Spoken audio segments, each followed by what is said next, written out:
moom kay moo nekk fépp moom Ousmane Sonko la mu wax démb it nekk fépp ci yéenekaay ñu xëyandool doo rek ak l'Observateur mu dikk ñun ci dette inflation wàllu croissance Macky Sall ak maquillage bi mu def Ousmane Sonko indi ci leeral Sall maquillage noonu la l'Observateur xëy bind lu aju ci reddition des comptes l'Observateur mi ngi ñuy wax ana ñan ñoo nar a doon ñetti clients yu njëkk yu pôle financier ngir lijjanti ak ñoom wàllu njuuj njaaj ak détournement de deniers publics. L'Observateur def nag reportage ci barab yi nga xam ne dañ fa nemmeeku ay nit yu jóge bitim réew ñëw fa di yalwaan fii ci Ndakaaru L'Observateur mi ngi ñu waxit football équipe nationale Sénégal bu football gis na ne daal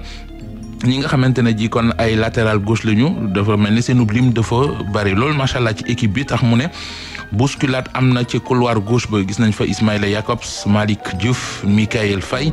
am na mu ne ñett lañu ñoo xamante ne ji benn poste dañuy xëccoo Sud Quotidien ñëw ak ñun ci situation catastrophique au Sénégal nee na régime bi fa nekk ñoom la ñu ciy tuumal enquête nañu Sonko def nay accusation yu garaw L'As bind ne Ousmane Sonko moom tàmbale na campagne am ci législatif yi Le Quotidien li mu tuddee li Sonko doon def démb mooy déclaration politique générale bu Sonko DPG de Sonko Walf Quotidien nañu Sonko génnee na livre noir ngir Macky Sall Les Échos bind ne Sonko tuumal na Macky Sall Amadou Ba Abdoulaye Daouda Diallo ak Moustapha Ba témoigné nañu Sonko wekki na benn yi nga xamante ne ji njuuj njaaj la yu mu ne régime bi fi nekkoon dañ koo def ba fi Vox Populi nañu Sonko def na état des lieux feeñal yoo xamante ne ji kon ay mbir yu doy waar la di révélation explosive Public dikk ak ñun ci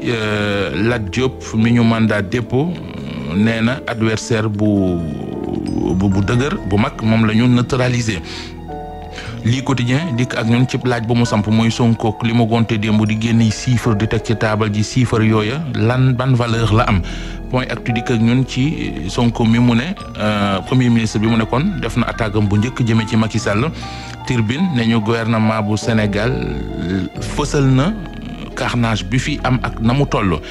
yéenekaay bi di Libération leneen la xëyee ci xëtamu njëkk donte sa wax na ci mbiri Sonko ak gouvernement bi doon daje démb waaye mi ngi wax port Ndakaaru importation sans déclaration ak paiement irrégulier ci wàllu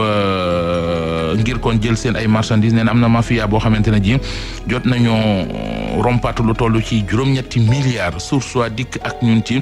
Ousmane Sonko mi dal ci kaw Macky Sall démb waaye Bougane Gueye Dany mi dalaat ci kaw moom Ousmane Sonko Soleil national xëy ak ñun ci lu mu tuddee carnage organisé di yàq goo xamante ne ji daal def dafa mel ne lu ñu waajal la Sonko dikk ci réew mi quotidien nee na fësal na fi nga xamante ne ji fa la indee ba day folotee yéen kay bii di bés bi le jour ñëw ak ñun ci li mu ne Sonko kon maanaam réew mi bu doon dafa tas bay xottu des ci génne na wenn ci xottu démb mandat dikk ak ñun ci xëtamu njëkk ci conférence de presse bi gouvernement bi doon def démb ak lañ fa wax ñëw na ci conférence de presse bi Bougane Gueye Dany doon def démb ak lañu ca wax Bougane Gueye Dany nee na lu aju ci daggkatu juuti yi feesal poste tas yaakaar yi bon loolu yéenekaay bind ci xëtamu njëkk ma jeexale ak yéenekaay bi nga xam ne mooy record moom fële ca Lazio mu di ca Italie nee na Boulaye Dia ma nga fay wane boppam Boulaye nee na dama liggéey bu baax a baax ngir kon ñu seen ma ci géew football bi jaajëf